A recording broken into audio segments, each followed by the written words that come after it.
baby girl, have a seat. Anti nafe wano omufumbo tasobya dia omufumbo tasobya oba mwami yakuba mpesi mwami talinda. Give me the phone. Those things happen. It's not news. Naye bannange era wenjogerera social media in-laws era mutulemesezza okuenjoyinga omukolo gwaffe in peace. Banange, it's not yet even 24 hours. Tunaba na kusamba kadaali naye era ebigambo byavuddeyo dda wano ku social media. Oh my god. Oh my god.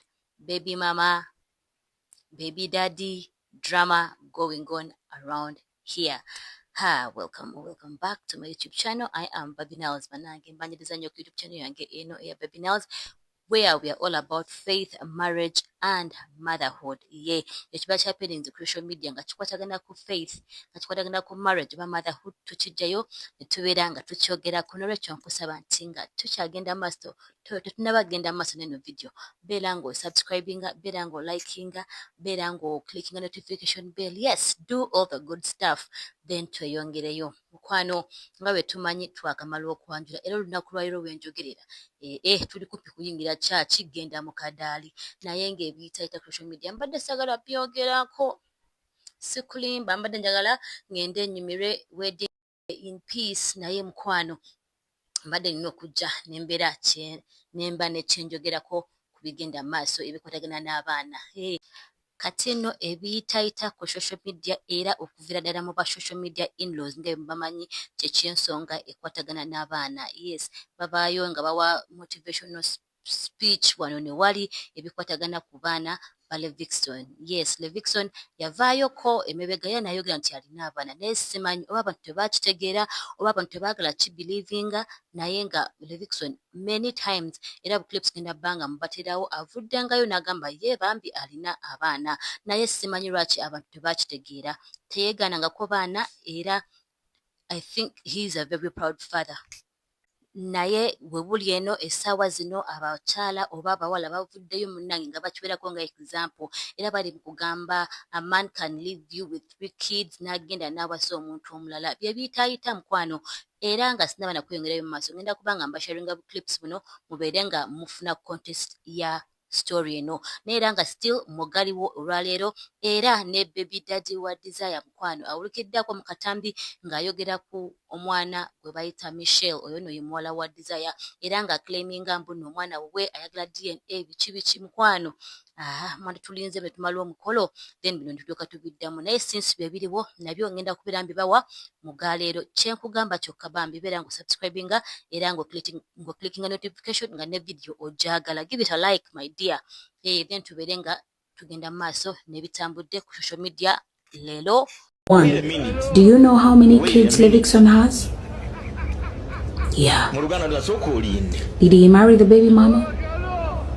The baby mama was there for better and worse, but she never saw a ring. She struggled with him till death do them apart, toiling through, trying, him becoming a celebrity, doing ABCD and building him. Did she get a ring? Did she? Did she get the praise that Desire is getting? Exactly. But she's a mother taking care of the kids now. Everything she thought she would get from Levixone, it's Desire who has gotten it. Have you seen Desire give a child to Levixone? Have you seen her pack her in with Levixone? Exactly. Have you seen her try to beat the man in our faces until he put a ring on it? Absolutely not. So let this be a reminder, ladies. If he wanted to, he would. Even if you open your legs and give him doggy style, year to year, and give birth to him 20 kids, if he doesn't love you, he will not marry you. Okay? Yeah. You can be Barbara the Builder. Building him doesn't mean he will love you. Okay? Y'all think giving birth to a kid for a man is what will make you capture him? Go ask Lady Bizzo how many kids she has for Levixone. Alright, so Lady Bizzo yono mchala mukafananyi era yagambibwa okubeera mbu agambirwa okubeera baby mama w'abaana ba Levixone nga we kitambula ku social media eruyi eyo. Kakati nno eno message eyinza okubeera nga omuntu agifunye in two ways. Oyinza okuba ogamba message eringa ekuba Levixone oba omuwala agireese mu ngeri y'okusomesa abawala abalala. Naye nze njagala ogitwala mu ngeri y'okusomesa abawala abalala. Omukyala agambye bulungi nti nno oyinza okuzaalira omwami oba oyinza okuzaalira omuvubuka kabebe baana bameka nolowooza mbu nno lwakubanga omuzaalidde ogenda mukipinga, naye nga eno example ekulage nti ne kankubadde ozadde abaana bangi oba omuzaalidde abaana nkuyanja waba takwagala tajja kwagala era ajja kulekawo afune omuntu omulala. Kati nno story kati ng'eyo erese controversies nyingi nnyo ku social media era abantu bagamba alesewo omukazi ow'abaana 3 bannange biki abamu ne babivaayo nga baba tebakimanyi. Ne Levixone yavaayo kunayogerako nti nina abaana naye saagala abaana babeere ku social media olw'ensonga emu oba endala. Era neyo interview ngenda bangitadde waawo era mukiwulire nga akikonfesinga nti nno alina abaana. Kati nno omukyala bambi gwe boogerako in question mukyala Lady Bizo abatamumanyi ono mukyala mulokole era yasinga okubeera ne ddoboozi mu bulango buno obitirira oba oluzungu olusufu ennyo. Oyo omukyala yabanga akuba obulango obwo. Kati waabagamba muno azimbye omwami azimbye Levixone kubanga engeri gyali mu media gyali ku mawulire gyali ku TV abeera nga radio plays ennyimba za Levixone biki kwegamba ogezeko mu promotinga nga baby mama.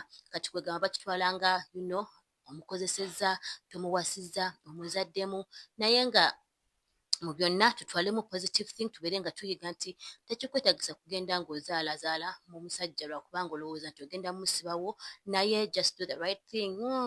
Wait for that ring munnange leka omusajja provinge nti nkwagala but all in all abaana kirabo kuva Katonda kuva eri Katonda era he's a proud father abaana baagala era tanaba bagambako mbu abeegaanye kitegedde naye nga katumuulireko Levixone nga tanya ensonga z'abaana ne lwaki abaana be tebali ku social media era y'ensonga lwaki saagadde okuteekako obufaananyi bw'abaana to protect their privacy kubanga olamu naye taata waabwe tabateekayo kati nze ani agenda obapostinga. So let us use ebifaananyi ebiriwo naye let us see katubuulire Levixone ng'ayogerako ey'ensonga ey'abaana. You talked about how you help mothers and children and even counsel them. Any plans for a family for you? Yeah, definitely. I'm a father. Yeah. I'm a father. Okay. I have nina abaana bakulu. You mean biological or yes, just? Nina abange. Are you serious? Yes. Hey. Yes. Ngo batukwese twalabako ddi. Bakyali bange kati. Obala olinga nze. No, one thing I think the world should know. That omwana wange. Yeah. Era omwana wo. Kaweze emyaka 18. When they know what exactly because mu nsi etali fair.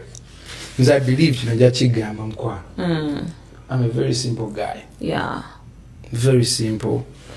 I believe you can knock me and go now. I believe God has given me that grace. Yeah. I can control myself. Nechido chanemo controlling. Is when somebody tempers with my family. Chicho mukama ali mukunkolako ninga bwankolako ate naye kambiri wa magezi. Lwaki encha onvuma zine nestalumwa novuma mwana wange ate ne nondemese gulu. You get my point? Like I want to be very frank. I don't want to lie. Everything you're saying when it comes to that. I've seen it happen. I love people so much. Na ye mbera nengo akafaninga kati mwana wange. Even nemba nzijukira ne muwala wange kusimu netwogera. Ene ngamba kati omwana ono kumugiri bulamu bwampa mu nengeri gyayogera n'eddoboozi ly'engeri gyeri nkolamu. Omuntu wakiri na lowing bana mu disrespecting. What can I do? I know. That's like it is better. Ne kusomero they know. I think I've been there like 2 times. But they understood it.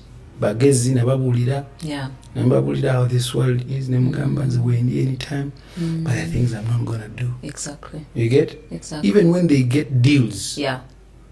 ngamba diru yeitemu naye don't involve me sagala oba mwana ngo mteka bagambe this because that is how they'll fly to the headlines. You get my point. Yes. So but I'm a very proud father. I love my kids and byebyo nno okuvaako eluddeyo ewa Levixone bannange si mu bubi sitagamba nti yakweka abaana oba ki abaana be abenyumirizaamu just a bit like ye ne baby mama tebyakola bukozi namuvinga on kansuubire nti nayo yo message yo mubadde nga mugifuna message gambye nti tolowooza nti okuzaalira omusajja kigenda kubanga kimukipingiraawo mukwano omusajja yajja genda alondeyo omuntu gw'ayagala kati nno okuddako ku ludda lwa desire nabyo si birungi anti waliwo omwami avuddeyo era kireminga nti Michelle mwana we era yasaba dda DNA netamuweebwa ebino nabyo bizibu era bitambula nnyo ku social media kwegamba lwaki muzze kati mwandirinze kuno tumala emikolo ne mulyoka muvaayo naye omwami ono katumuwulirize tulabe ekigenda mu maaso eruyi eyo. Uyo mwana ndi yali uwo omwana wange uwo ngamba atuze tugende mu DNA lwaki yagana DNA atagende mu DNA ete yaggwa ne tukakasa ati omwana si uwo. She refused the DNA. She refused to bring the girl from the school. Yet we had agreed with her lawyer. Kati I'm telling you, Seguya, over my grandmother's dead body, that kid is mine, and everybody, even I know it myself, and she knows it. I can even bring you messages from our communication of 2003 onwards. I have it. ono mwana wa Desire Luzinda. Mwana wafe. Naye omwana baga wakaddu. Waki kaddu azaala mwana wokubiri. Yazaala owokubiri. If it was for Kadu, why didn't Kadu produce another kid with Desire? Kati gwe wamuzaalamu omulala. You ask the relatives of Desire. They know. Even Desire knows. I don't want to embarrass her because, she's affecting us as a man. Naye oli abuuza bano. You look at that kid properly and look at tutunulire omwana ekifaananyi tekiruganda. Now, what we do? One can have my MTN line. Amaaso tutunulire amaaso. Kale katutunulire amaaso. I don't have any problem with that except the issue of the kid. She knows it. Gwogenda footinga bill yonna. Bill. Yes, why not? Ana ebintu tebiggwa nali manyi byagwa. That one will not end. Tekiriggwa. I know. And I'm waiting for the right time to take some action. Action kijogenda okukola muganda wa. Action through medical. Medical. Because we are agreed with the civil. Oba tusooke tulina embaga eggwe. Akasenteko no kagudde. Siwakajje wawanji. You are my friend. Yes, sir. I will get all the communication. And I show you. You read it yourself. Oli ludda wa ye kati? Oli wa njije tulabe. This is tukolera gulu. Nenje komawo. Kale bojja. Twagala mulaba. Kale, banaye. Bino nek oba tulinda embaga. When the kid was at school, he said after doing all this together for a DNA, her lawyer Sheila came over. Sheila came and told me say he could Desire DNA. Lawyer najaraga Desire koze ki? That she refused to bring the kid. Mwana tebamuleta. Teyamuleta. Yanga bagenda kumuleta. Nemulinda ne lawyer we. Waited, she came and said no, the school has refused to release the girl, blah blah blah blah. I give my blood to someone else. Kati omwana omulabako ye. Why did she tell me that she had my kid?